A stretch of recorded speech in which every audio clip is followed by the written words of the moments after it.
What up, YouTube? Flat Speaks back for another video. Wrestlemania Night 1. Overall, man, the joint was alright. You know what I mean? I have no problem with it. I say I enjoyed myself watching it. I'm going to probably comment on the matches that kind of compelled me the most. The Latino thing that went down, it was alright. It's not my kind of match because it's more aerial assaults. Flippity doo-dahs. It's just not my thing. You know what I mean? But the faction that should have won, I think won. You know what I mean? I think that was the right thing to do with that. Gunther, Sami Zayn was a good match. I think it was about time for Gunther to drop that. Good. Sami Zayn, is good to see him go ahead and win that. Let him go on a nice little run as the Intercontinental Champ. That's cool. What happened with the R-Truth and Miz, I like that. That's a good little group. You shaking things up a little bit. That's cool. Rhea Ripley retaining is something that I was not expecting. I thought they was going to go with Becky, and I believe it was the right decision. Becky Lynch is still a face of the company and has, been very dominant for years. And right now, Rhea's on a roll. She is a phenomenal women's champion, one of the best I've seen in a while. And I think it's the right thing to allow her to continue her reign. Until, whenever they decide, to go another direction. I think, going with Becky wouldn't have been the right thing. You allow Becky to defeat pretty much everybody. Becky has also defeated legends, like Trish and Lita. You know what I mean? Then she went down to NXT, got the belt. So Becky's good, man. She'll be fine. You know what I mean? She also, somebody probably, doesn't mind spending time with the daughter, that sort of thing. Whatever. Now the match, of course, that I kind of wanted to focus on, besides what happened with Rock and Roman, that kind of went the way I expected. They were going to win tonight, so that way they could do the story, the Bloodline rules tomorrow. And I'm just not sure what they're going to do, man. I can see it either way. I can see them having Rock and Roman win tonight, then Cody go win tomorrow. But I can also see them hold off Cody getting the belt till later. They might go with Roman beating the Hulk Hogan's record for the number of days he has as a champ. They might have him drop it after that. Whatever. I can see it going either way. But the match itself was pretty decent. Actually, as far as in-ring stuff, it was the best match for me, along with the Uso brothers match, which I thought was going to suck.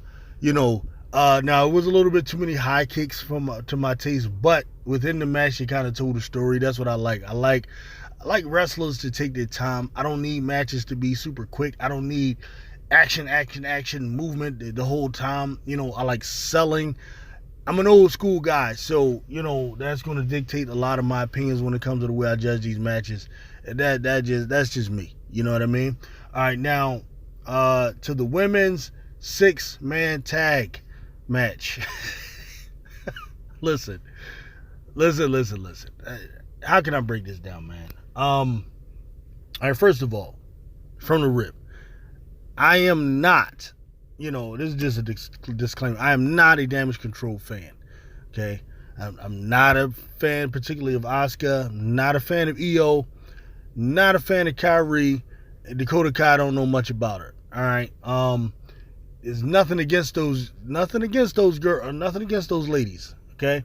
And I do respect those ladies as far as the work they put in and the style that they have. It's just that the particular style that they have and what they bring to the table does nothing for me personally when it comes to my particular taste in wrestling. For anyone who follows the channel, as you know, I've said plenty of times, I like a wrestling match to resemble one or two things. Either it can look like a wrestling match, which is, with holds, headlocks, abdominal stretches, scorpion death locks, and I like grappling, those types of things. Eye raking, just wrestlers who take and focus on a body part and constantly hammer at it. I like all of that. I like the ring tactician stuff. So you can go that route, or you can go the route of a real fight. I like that too. If it just looks like a rumble, just chaos and pandemonium type of fighting, I'm cool with either one of those two. What I'm not into And what is my least favorite type of match is a match that resembles a choreographed scene from a movie or something that looks like a Cirque du Soleil type of act. Where it's all this, from the top rope, backflips off of the top rope. Because in a real fight, I'm not letting no motherfucker jump up to no top rope, backflip, and kick me in the head. It's so over the top to me. And then it's so risky. Like, half of these people are getting injured because of this stuff. I don't need to see it in order to be entertained. I'm more so into the story aspect of wrestling. Right? I don't need to see I hate the superplex. I hate it. And I definitely hate when my favorite wrestlers go and do it, because at any moment, you could lose your career with a superplex. That's just botched. So, because of that, really, that faction of Asuka and all of them, coupled with the fact that they and I know this might be insensitive, but they don't bring anything in the area of the microphone. They don't know the language. They don't know the language. Maybe that's mean, but that affects how much you appeal to me. It just does. Like, if you're going to hold it against English speaking wrestlers, like many of the fans of people who like Oscars and this and that, I don't know if they're Asian people or what, but sometimes I see them in comment sections, saying, Bianca's not good on the mic, for example, or this person or that person needs to work on the mic. Sasha Banks needs to work on the mic, right? But then there'll be an Oscar fan who doesn't do anything on the mic but say, you are not ready for Oscar. That's basically all she got. And it's crazy that, that type of double standard there, All right, so with that being said, though I'm not a fan of those ladies in particular, the reality is this. If WWE is going to go the route of making them champions, if you're going to give Asuka a belt, have her be a champion at times, if you're going to promote her as being a top dog up there with the Rheas and the Beckys and Charlotte's and all of that kind of stuff, if you're going to do that, if you're going to give the Kabuki Warriors belts, if you're going to give Io Sky a belt, then you have to make a match like that just more competitive than they did. I mean, they just jobbed them girls out, man. From start to finish. Even the entrance of the Kabuki Warriors and Dakota Kai was cool. It wasn't bad, but it just wasn't the same as the entrance that Jade, Bianca, and Naomi had. Like, they came out, man, second. They just had the music, everything pumping, all of that. The way they emphasized Jade, the way they put the camera angles on her, all of that is crazy. Now, the one thing I did like is they made sure to put Bianca Belair in the middle, which is where she should be with this faction. Okay, Jade Cargill should not be in the middle. Jade has not proven herself to a WWE crowd yet. She has not taken her lumps. So I'm glad, first of all, they put her on the end and have Naomi on the other end. Bianca should be in the middle. Okay. In the match, as I've always said, the cream rises to the top. They can push whoever they want to push. They can put the camera on whoever they want to put the camera on. They can hype up. The hype man with the on the microphone can hype up whoever he wants to hype up. But once that bell rings, the cream rises to the top, and the star of the match was Bianca Belair, as I imagined. Naomi actually was the second best. She was doing her thing, man. Had some nice little moves. As you would imagine, Naomi's not really my favorite. I don't talk about her a lot, really, because it's all kicks and flips and then the little butt thing that she does, and she's just, it's not my type of thing, right? So, but in this particular match, she's performed the second best. And the reason being, I look at not only your moves and not only what you do, but I also look at how you sell, okay? And I didn't like the way Jade Cargill was used here. Jade Cargill right now is just way too dominant. Way too dominant. I don't want to see the Undertaker where you hit him and he's never hurt. That's not the right way to do it. Jade, she gets smacked, and she only took one little lump today. And I think it was when she was ready to body slam somebody and the hole was broken or something like that. And I think she might have also botched a slam that she did to Dakota Kai. It was some type of slam that she did where she flipped over, threw her down, and that might have been botched. I mean, I looked at Dakota the way she was holding her shoulder. She might have really been hurt in that move, right? So she got to be careful. And I guess eventually it's going to happen, but she has to look vulnerable at some point in the ring, because what will happen is the adverse effect will happen. She'll get less fans. She'll get more haters than fans. So people don't like wrestlers that are too dominant. That's the problem that they have with Charlotte Flair. Don't give her a Charlotte Flair type of push, right? That wrestling is not about that, just being so overly dominant just because of the way you look. And I'm afraid that is what they might do with Jade Cargill. They might lose her. And then Jade, to me, is not helping herself with some of her interviews. All right, listen. I